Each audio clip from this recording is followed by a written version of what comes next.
青春之声跨越国界，共话未来。 Let us use the voice of youth. Cross national borders and talk about the future together.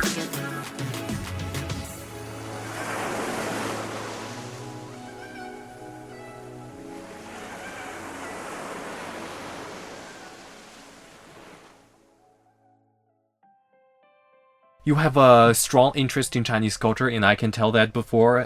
In our talks before.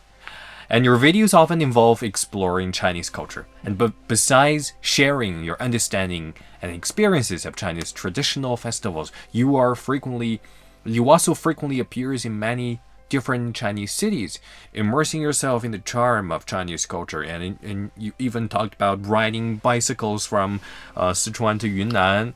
Yeah, and so I understand that you have already visited many Chinese cities and attractions.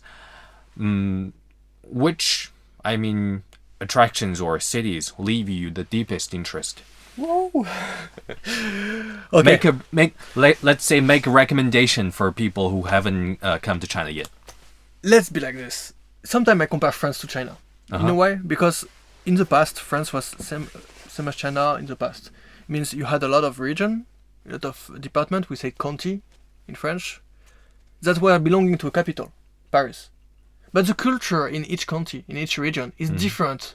Even each city sometimes. So everywhere you go in France, everywhere you go in China, you have a different culture, a different language, a different accent sometimes, different food, different people. Because it was rattached to the capital. So if you go to my hometown in France, you will find different people and different food. And if you go to the Brittany in the west, my point is in China, you cannot say it's one. I mean, it's one China, but you cannot say it's one culture. Yes. So any places are different. So if you tell me give some recommendation, it depends what you want. In the beginning, when I went to Shanghai, and then I had to go to Suzhou like 2 years ago. And I was like, oh, Suzhou is just like 30 minutes from Shanghai. The culture must be similar, right? No. Shanghai is nice, have nice culture, but it's very modern. And Suzhou is so nice also. It's also very modern, but in a different way. And the food is totally different and so delicious. Actually, love Suzhou. Yeah, it's a very nice weather also. If I made a recommendation, okay, let's talk now. If you want to visit China, let's say for 2 weeks, I'd give you 4 days in Beijing, 3 days in Shanghai, maybe go pass by Suzhou. Then after Suzhou, you can go directly to Chengdu. Chongqing, I've never been there before, but I guess you can visit also Chengdu, Chongqing for like 5 days. And then maybe you can either go down to Shenzhen, Guangdong, visit, or either go up to Xi'an and Terracotta Soldiers, because I guess everyone knows that in the West. So in 2 weeks you can do that. A little short, but you can do it. If you have 2 months, you can go to deeper and smaller places to visit. Qingdao, your hometown. Yeah, my hometown. You can go to Qingdao beer. Wuhan. Qingdao beer is nice. You can go to also but like Gansu. I've never been there, right? By the way, I've never been also to Shenzhen and Guangdong also. But I've been also to Guilin. Guilin is an amazing place to visit if you want to have nature and forest, mountain. Going by Guilin, going to Nanning, amazing food, nice people. Zhangjiajie, very famous internationally. I've never been there neither, but it's a nice place. But you've done a lot of homework. I mean, researching these. I love geography. I love geography. So Chinese geography passionates me because you have all kind of climates also in China, and all kind of city. So I mean, you should make as many videos as you can to introduce those tourist attractions and cities to Chinese people and Western people all around the world. Also Chinese people, because some people always say, "Oh, you travel more than me in China." I was like, yeah, there are still many fascinating cities that we haven't been to as Chinese person. Always. Chinese, even in France, a lot of cities I didn't go. Even in France, it's like 11 times smaller than China. Exactly. Or 14 times. Anyway. Okay, and so I talk about the main places, the niche places, and now about which places I've been and I really like. I think I liked for summer Weihai is nice. For Nanning, I really liked it too for the food and the people. I really love also Inner Mongolia. Hooghout, or it's called Hot in English. Hot. Yeah. Hot, yes. Erdos. They have very nice food, delicious meat and yogurt and milk products. What else? Chengdu, I love it. I could live in Chengdu, I think. People are so nice. They are so relaxed in Chengdu. Chongqing is great as well. Really? I really need to go there. They share similar cuisine, similar food styles, but you know, the city styles are totally different. And people are so nice. Beijing is also a good city to live. Okay, it's very cold in winter, but you also have a lot of sunshine, and now there's not a lot of pollution compared to 10 years ago. So Beijing is a nice city to live, I think. Like if you want to visit Beijing, you need at least 1 week. I said 4 days before because it was in a fast pace, but 1 week because there's so many culture in Beijing. That's why I prefer Beijing to Shanghai. Because in Beijing actually there's a lot of effort to preserve that culture. A lot of parks, a lot of mountains, of course the Great Wall and the Forbidden City. But in Shanghai, I don't know, I had this image that Shanghai is just like a lot of buildings and less parks, even if you have Yuan Garden and a lot of stuff. Sorry to Shanghai people, but I prefer Beijing. And a lot of people will say the opposite, by the way, but I don't know. It's just personal. Don't take it personally. Yeah. And the Boshako. What? Where? The Boshako. Oh, Zibo Shaokao. Barbecue of Zibo. Yeah, in Shandong Province, East China. Delicious. So let's talk about a specific example. I heard you saw an 8,000-year-old bone flute at Zhengzhou Museum. Can you recall your feelings when you first saw it? And why did this artifact leave a deep impression on you? That's funny. That was almost 2.5 years ago now. It was my first time to actually do something with China Daily. And I saw that flute 8,000 years ago, and the job actually was to find that flute. And actually, I was thinking like, because I knew about Chinese history, but unfortunately in class I was a science guy, and the science guy didn't have to learn about Chinese history in high school, so I lacked of knowledge of that. And it's true that if you think a little, China is one of the first civilization. So I think there's 4 civilizations. I forgot, sorry about that, but China is the only one that is remaining still today. And I was thinking, like, what were we doing 8,000 years ago in Europe? And there's like, oh, it was still Mesopotamia with Babylon and the Tower and stuff like this. And it's like, wow, I think it's amazing to preserve that knowledge, and it's such an important artifact. Yeah. So, you previously participated in the Go Jiangsu Foreign Youth Jiangsu Travelogue, and where you and some international youth from different countries had an in-depth communication and experience of Jiangsu's natural scenery and cultural landscapes. So, did you have any particular special experiences there? Okay, Go Jiangsu is a nice program, I love it. We went to Suzhou in the beginning, and then we went to Gaoyou. That is also my friend's, the director, hometown. That's why it was Gaoyou. In Suzhou, well, I knew already Suzhou, but it's always nice to go to Suzhou, so I liked it. No special experiences in Suzhou, but it's always nice. So, and Gaoyou, I was a bit surprised about Gaoyou. I love this kind of scenery because first it was a kind of I had the opportunity to go there with my classmates thanks to my friend. Also in my class in Tsinghua. And we are exploring the city at night. It was like 10 o'clock. And you know, there's a lot of modern buildings. Everything is modern. It's not like a small city. I think Gaoyou has only 600,000 people, Yushuan. But it feels very alive. It's a lot alive, and modern buildings, and anything you want, you can find it anytime. And people are so nice. Like, we are walking in the street and they say, hello, how are you? We're trying to speak a little English, with local accents. So yeah, it was modernity, and then we like when we go back to the hotel we had to sleep in that time. We like roam a little more in the little alley, little dark actually. It was not so scary because it's safe in China, right? And but actually it was like a whole different vibe. It was more like a very village vibe and authentic vibe of village. And I like this contrast of like keeping the, I don't know, this like local town ambience mixed with modernity, because it's always, you can find anything anywhere, and nature.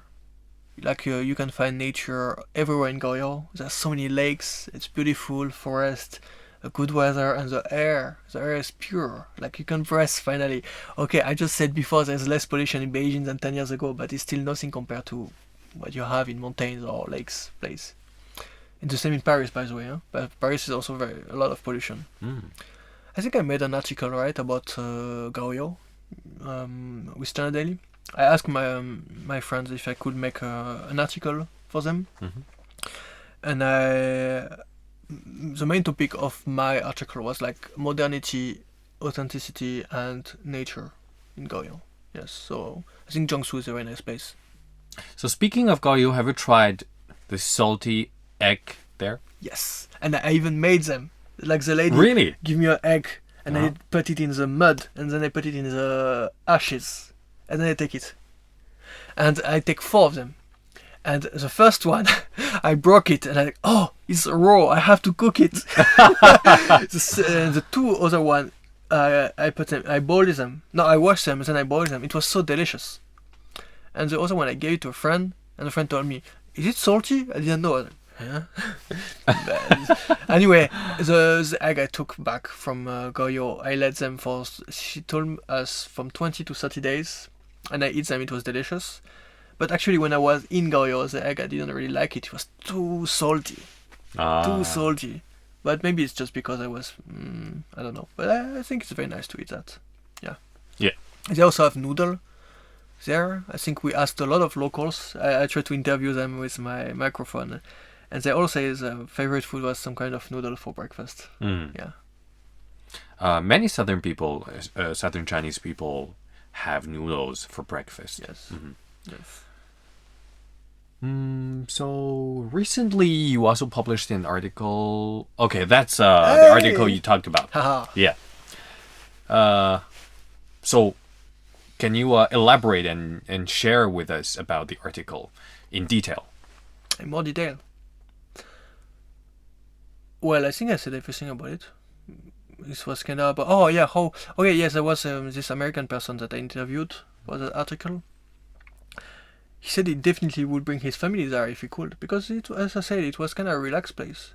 It's like in China you have a whole different vibe everywhere you go, and in Goryeo it's this kind of relaxed vibe you can get from going on a lake, like tour, or you're going on in the forest, or having a Chinese city experience.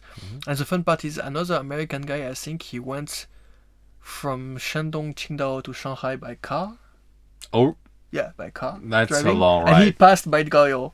And like 2 weeks after, he sent us a selfie in Goryeo. Say, "Hey, we're in Goryeo." Again, I came back. So he already came back there.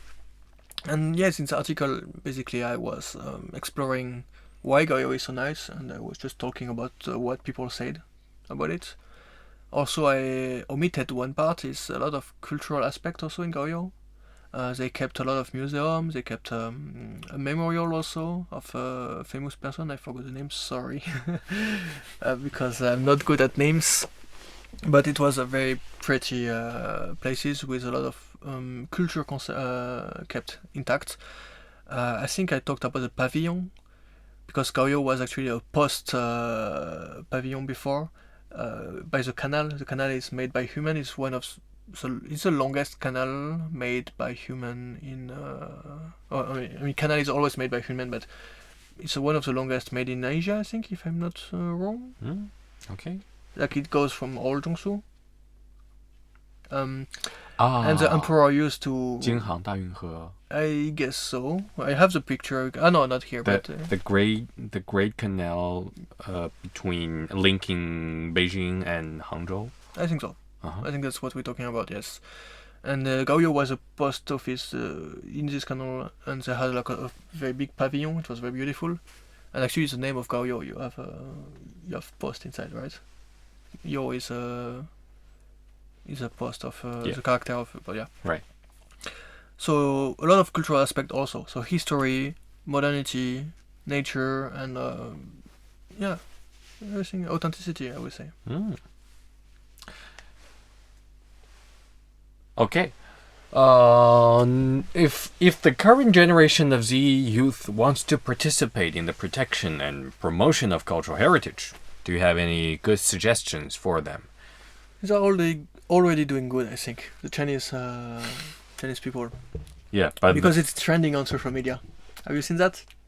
Like in the recent years, a lot of cosplay, a lot of elements of ancient Chinese culture are always coming back with TikTok and you will say, yes, but they're changing that with music. Maybe they're dancing weirdly. I think it's not a bad thing. It's evolving, and at least they take interest in that. They have a strong interest in how the country was during before and how it evolved. And I think a lot of people will take more interest. For example, in Europe, we take interest in what? I'm thinking, no, we don't have a lot of middle-aged stuff. We don't cosplay as how to say, a knight. We don't cosplay as a knight in Europe, or less than what I can see in China. I see. You know what I mean? Yeah. A knight like with a sword and a horse. No, in China, like so many people are wearing hanfu, and if you go to a park like in Beijing, you go to, let's say, Yuanmingyuan in a random Sunday, you will see like so many people cosplaying in hanfu and taking photo with a magnificent hat and haircut. That's so nice, I think. So amazing. So okay, suggestion. Continue to do it like this. No, there's a lot of museum. When I went in Anyang in Henan, Anyang, I went to that museum about I always forget the name. Sorry. Anyway, it was a very nice museum. I have photos about this also. And you know what? Let's find it, so I can check actually. So in Anyang, this museum, I saw a lot of traditional culture, and I loved it, and I took photo of everything actually. I was there only for one day. Okay, I found it. Yeah. Do you have the name here? Yinshu. Yes, Yinshu ruins. The ruins of Yin. Yin. The ruins of Yinshu. You can see, it's magnificent from here. A lot of people also, and I went there with my friends and family. And you can see so many beautiful things about traditional culture, but also what I loved is the ancient characters of China on ruins. Yes. So this preservation of culture, you have it everywhere in China. A lot of museums, and actually we have a lot of similarities in France. We also have a lot of museums in Paris, for example.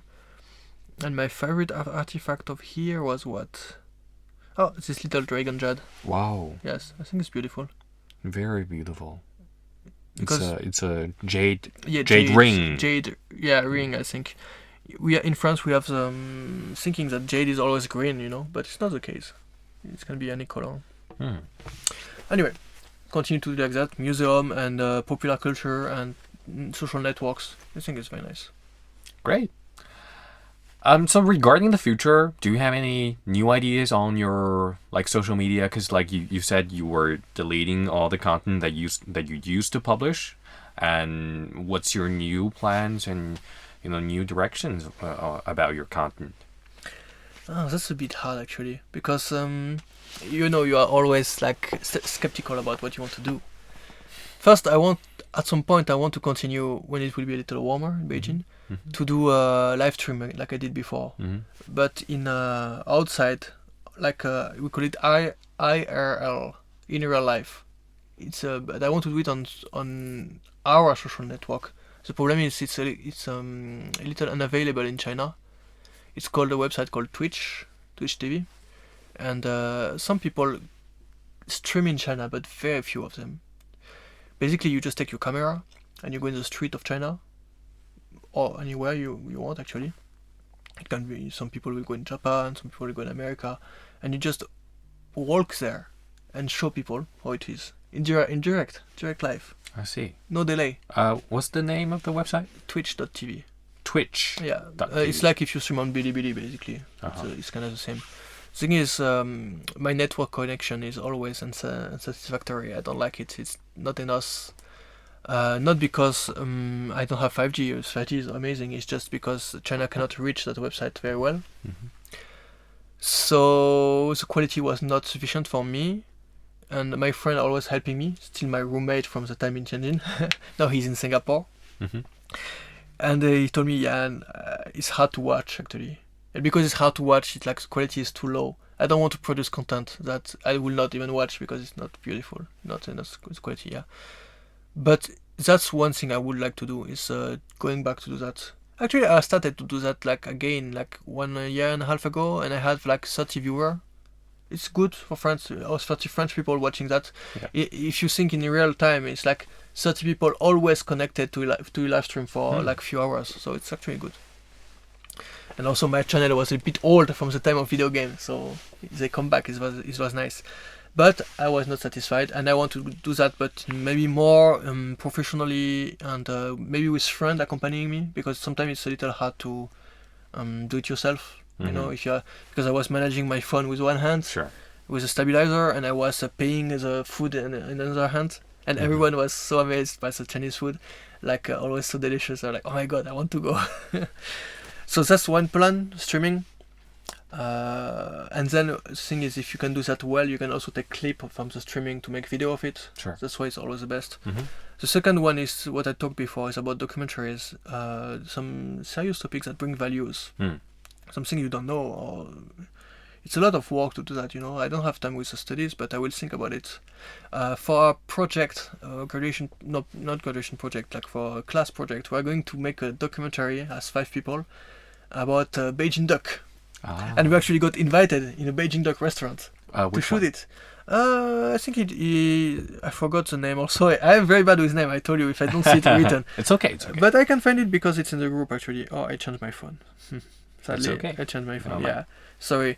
But a chef will cook in front of us, as Beijing duck, and tell us how to eat. I know that already, but you know, in the video it will be better. Sure. And we can interview him, and we'll see what we can add for multimedia things. But that's some kind of content I would like to produce. Not just like a vlog, like, oh, I'm eating duck, woohoo, happy. Like, this is good. It's a 1-minute video. It's nice. I never say it's bad, but I want to go a little deeper about the history, how it was made, how it evolved, and how people eat it now, and how much you need to buy it now, and which restaurants are good in Beijing. Like some kind of video like this, maybe for like 5 minutes, no more. So introducing not only the food itself, but also the background knowledge, the culture behind it. Bring value. That's what I mean. Because a lot on internet, especially for foreigner in China, most of videos don't have value. It's just a foreigner saying, "Oh wow, amazing, finish." But I understand it's working, it's nice. But I want to try to go deeper. But that's the problem, is that it's a lot of work. It's and to be able to produce a lot of videos like this, you need a team mostly. Because someone is making the research, someone is planning the things, someone is shooting, and you have to learn your script and learn what you have to do. Yeah, mostly it's a team usually. So yeah, documentary and streaming is what I think I like. And if I can, I liked when I was teaching French in Chinese media, but that was a difference. That would be great. Yeah, it was nice. We are here in New Media. We are on internet. We live in internet now. We are the generation of internet. Yeah, it was in my speech, I think, in when I was nearby Suzhou last year in Vision China. I said we are the generation of internet, and that's how we exchange. So that's how we communicate, that's how we learn about each other. So that's how we bring value to international youth. Yes. So in this episode, through Alex's personal experiences, we see how he contributes to international cultural exchanges with an open mindset, innovative thinking, and relentless effort. So this encourages us not only to hold on to our dreams, but also dare to take action and integrate our personal ideas into the global development trend. So whether it is technological innovation or cultural exchanges, every small action is an important force pushing the world forward. Alright, ladies and gentlemen, voices of youth crossing borders and conversing about the future. Thank you for listening to this episode of Global Youth Echo, and thank you, Alex, for coming to our show. Thanks a lot. Don't worry, Chris. It was amazing, and I really liked the talk today. So yeah, thanks a lot. It helps a lot to talk with you today, and I hope that our audience can learn more about Alex on your social media later. Let's see what I will post in the future. Thank you, Alex. So you can find us on Apple Podcasts, 小宇宙 Podcasts, Spotify, and YouTube. Looking forward to your likes, subscriptions, shares, and donations. We'll see you next time. Bye bye. See you. Bye. 再见. 再见.